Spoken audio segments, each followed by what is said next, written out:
In today's Leeds news, season standout moment for Ampadu, 10's a priority but Rutter's unlikely, Matteo Joseph's Leeds United return, and rumour mill stories on Diomande and Nick Pope.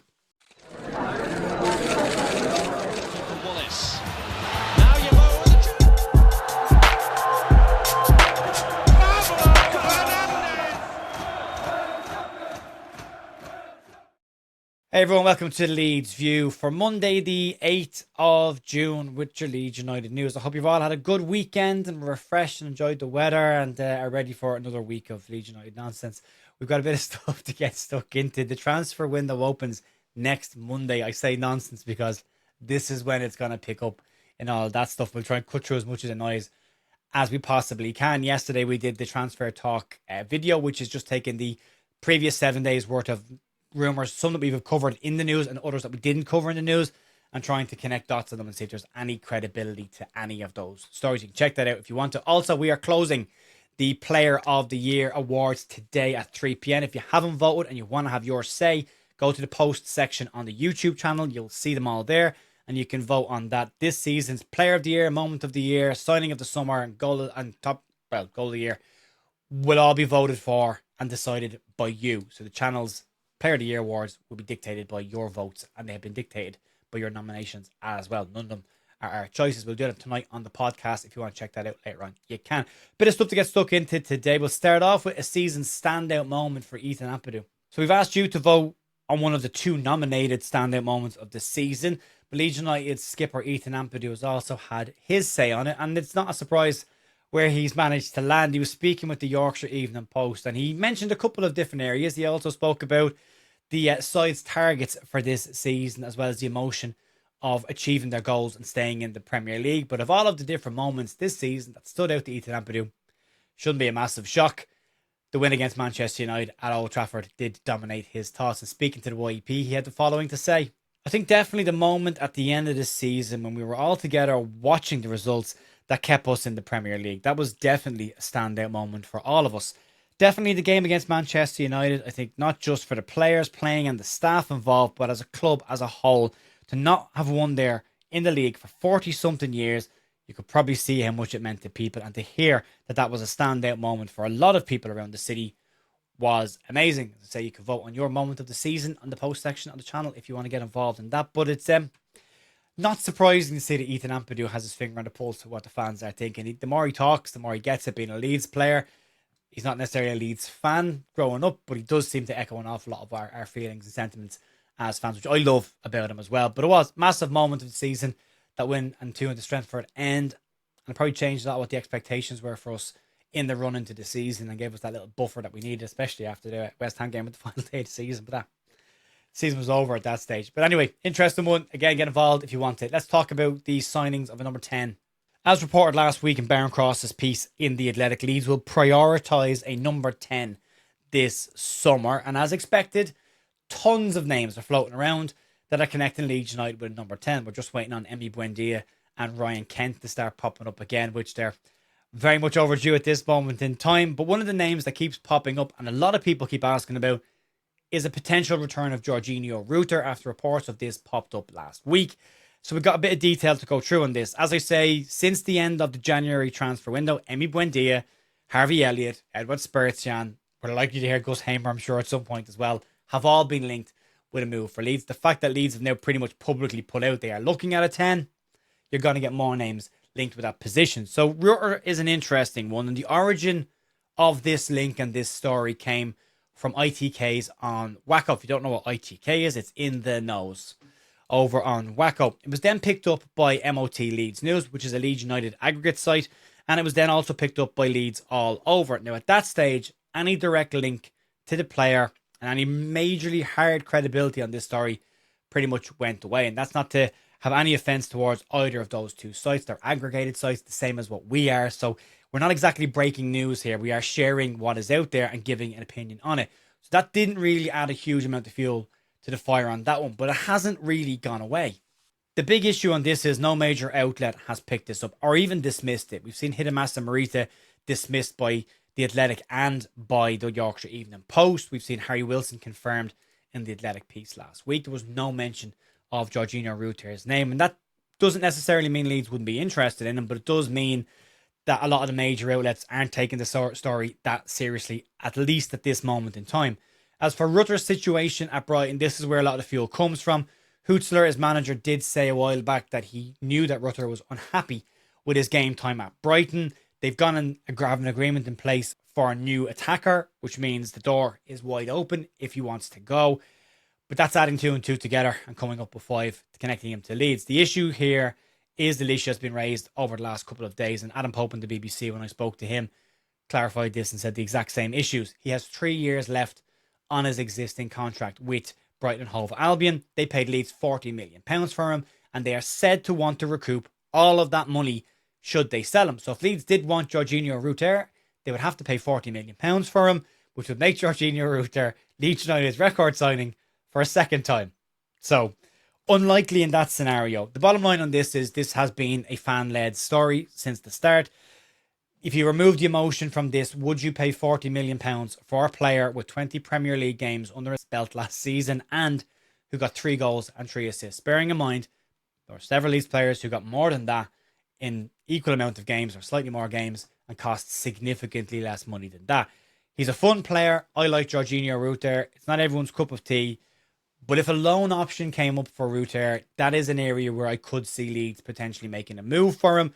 But as it stands right now, Leeds don't appear to have any real or credible interest in Jorginho Rutter coming to the club. And that, of course, can change over the course of a transfer window. And we'll wait and see. It is nuts season, so things are going to pop up, go away and come back at different moments. But right now, it doesn't appear Leeds will be willing to pay £40 million for anybody, let alone Jorginho Rutter. Let's move on. One of the major talking points this summer is going to be the returning loanees and what their futures look like. And one of them that will stand up and has a lot of work to do is Matteo Joseph.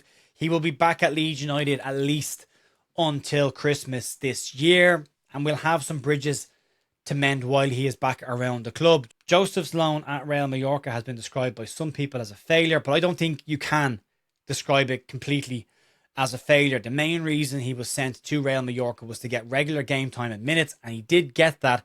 He played 29 La Liga matches last season. He started 19 of them, but the goals and assists didn't exactly flow with Matteo Joseph last season. That's one of the main reasons why a lot of people are saying that it was a failure, but that wasn't all necessarily down to Matteo Joseph. We should be balanced on this, and again, remove the emotion from it.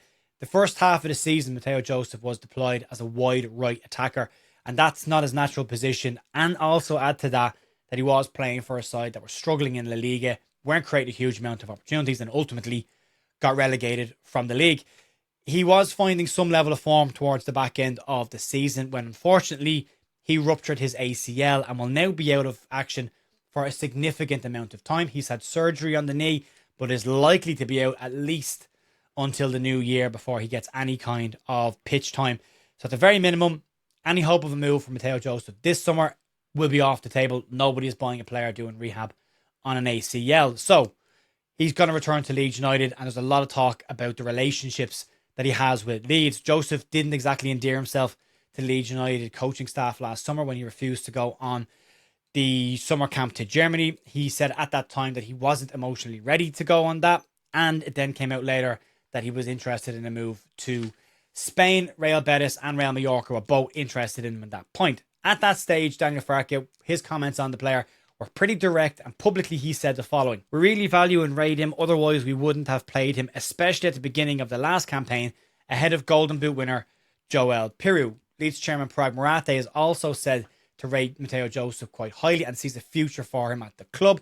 And part of the reason why they loaned him out was to either increase his value or get him the game time, get him some goals and bring him back to the club as an option for the striker. That doesn't look like that will be the case next season, regardless of the injury situation. But at the time when he went to Mallorca, Matteo Joseph said this about his move: "It happened the first day of pre-season because he always told me that he trusted me, but then he showed me that he didn't.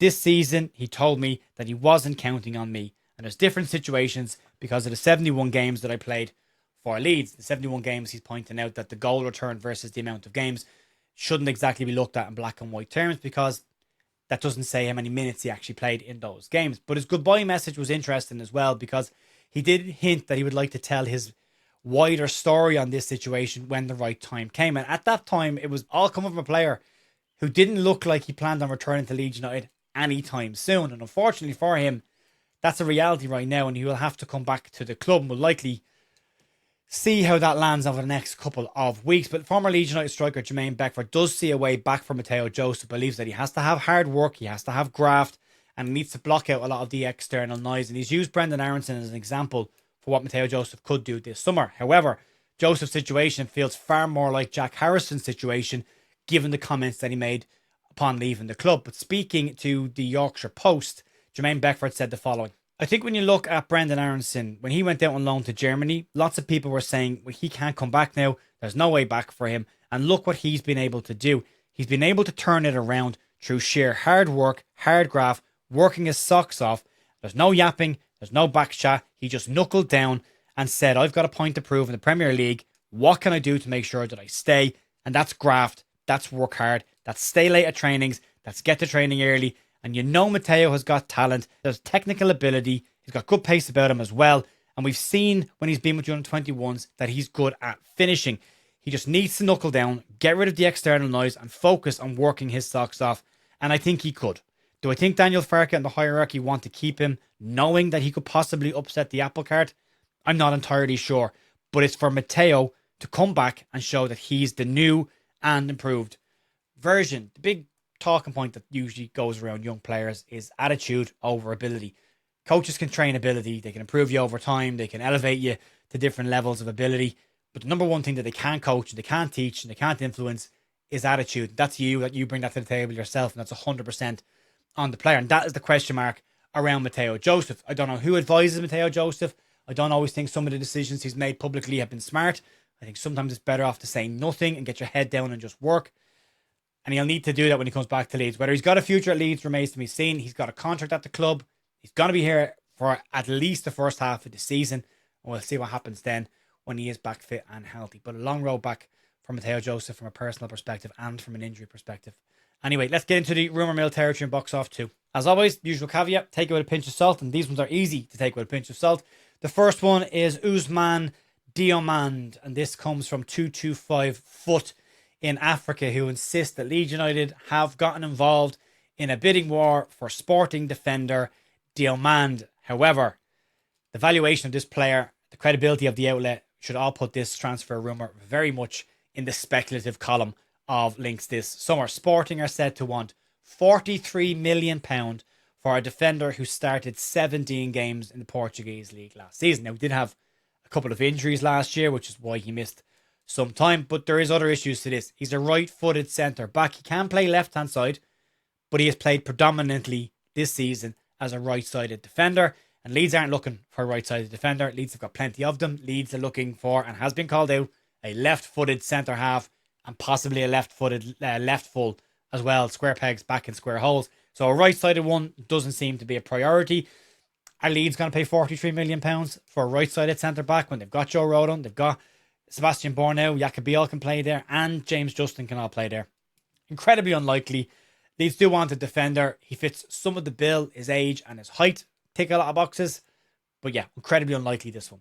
The other one to talk about is Nick Pope, and this was always likely to pop up as a link to Leeds. Now, you could have picked this out of your back pocket last week and put it out as a post, and someone would likely have picked it up and ran with it. Leeds' goalkeeping situation is a very public situation, and Nick Pope is the easiest of easy links to Leeds United. Sun Sport are linking him with a move to Leeds, and there's your credibility factor straight away. He's 34 years of age. He's not had the greatest of seasons with Newcastle. He's been in and out of the team, himself and Ramsdale, competing for that number one spot. He's expected to move, and Newcastle are expected to look for about £5 million for him. Carl Darlow's 36. He's 34. Does it fix Leeds United's goalkeeping situation long term?